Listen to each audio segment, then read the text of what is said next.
अस्सलाम वालेकुम my garden fellows. उम्मीद है आप लोग बिल्कुल ठीक ठाक हैं। Today I am going to share a breathtaking side of my flame wine, which is also called Pyrostegia venesta, and it belongs to Begnonia family. And do you know why it is called flame wine? It has dense clusters of bright orange flowers, जिनको जब आप दूर से देखते हैं तो वो आपको फ्लेम की तरह नज़र आते हैं। एक एवरग्रीन बहुत फास्ट ग्रोइंग वाइन है जो कि फेंस, वॉल्स, ट्रेलिस और आर्चवेज को कवर करने के लिए बहुत ही अच्छी है। So if you are looking for a fast growing vine, then go for it.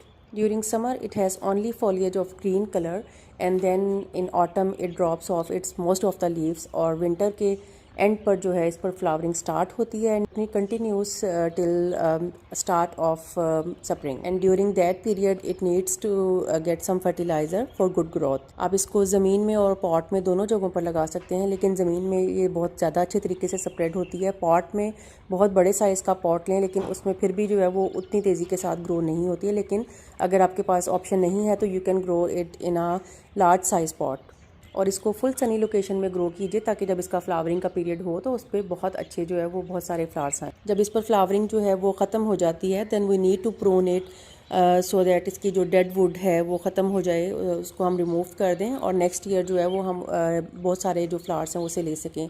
अगर हम इसकी जो आफ्टर फ्लावरिंग जो इसकी प्रूनिंग नहीं करते हैं तो ये वैसे तो अच्छी चलती रहती है, लेकिन इसकी जो सेंटर है, इसका जो बॉटम है, वहाँ पर फ्लावर्स जो हैं वो बहुत कम आते हैं। फ्लावर्स जो हैं मोस्टली वो न्यू शूट्स पर आते हैं या बहुत जो टॉप पार्ट होता है वहाँ पर आ रहे होते हैं। सो टू अवॉइड दिस प्रॉब्लम, अगर आप चाहते हैं कि आपकी पूरी वाइन पर जो है वो बैलेंस फ्लावर्स जो हैं वो आएँ, तो आप इनकी अच्छे से प्रूनिंग कर दीजिए ताकि इसके जो न्यू शूट्स आएंगे उन पर फिर नेक्स्ट ईयर बहुत अच्छी फ्लावरिंग होगी। इसकी प्रोपगेशन बहुत आसान होती है। इसको आप लेयरिंग और कटिंग दोनों तरीक़ों से प्रोपगेट कर सकते हैं। लेयरिंग के लिए इसकी जो थोड़ी टेंडर न्यू शूट्स होती हैं वहाँ से आपने उसको लेना है और किसी पॉट में जो है उसके पास ही कोई एक पॉट जो है वो डिस्प्ले कर दें, और उसमें आपने जो नोड एरिया होता है जहाँ पे लीफ जहाँ से निकल रहे होते हैं वहाँ से आपने लीव्स जो है वो रिमूव कर देने। 2 से 3 नोड्स आपने लेने हैं, आपने लीव्स जो है वो रिमूव कर देने हैं और उनको आपने सॉइल के अंदर बरेड कर देना है। उसके ऊपर आप चाहें तो कोई हैवी स्टोन वगैरह रख सकते हैं ताकि वो वहीं पर प्लेस हो जाए,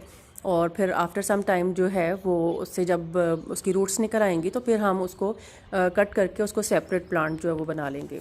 कि ये फास्ट ग्रोइंग है तो ये दूसरे जो प्लांट्स होते हैं अपने इर्द गिर्द के प्लांट्स, उनको उनकी जो स्पेस है उसको भी कवर कर लेती है। और आप इस प्रॉब्लम को अवॉइड करने के लिए एक तो इसको लगाएं सेपरेट जहाँ पर बहुत सारी दूसरी बेलें ना हों, और दूसरा आप इसको ट्रिमिंग के ज़रिए और प्रूनिंग के ज़रिए जो है वो मेंटेन कर सकते हैं इसकी शेप को। ज़्यादा गर्मी के दिनों में आपको इसको 2 टाइम्स जो है वो डेली वाटरिंग इसकी करनी पड़ती है। विंटर में क्योंकि थोड़ी सी डॉर्मेंट हो जाती है विंटर के स्टार्ट में, तो उस वक्त इसको पानी की जो इसकी नीड है वो बहुत थोड़ी हो जाती है। अगर हम फर्टिलाइज़र की बात करें तो इसको ईयर में एक दफ़ा भी अगर फर्टिलाइज़र देते हैं तो ये इनफ होता है। इसको आप इसके जो फ्लावरिंग का पीरियड है उससे कुछ देर पहले जो है वो आपने इसको फर्टिलाइज़र देना है। आप NPK और काउ मैन्योर जो है वो इसको दे सकते हैं। फ्लावरिंग के पीरियड में आपको इसके जो वाइन है इस पर लीव्स कम नज़र आती हैं और फ्लावर्स जो हैं वो बहुत ज़्यादा नज़र आते हैं। So you need to have one so you can enjoy the dazzling display of this plant. For more videos on plant care, stay connected with Green Thumb. Allah Hafiz.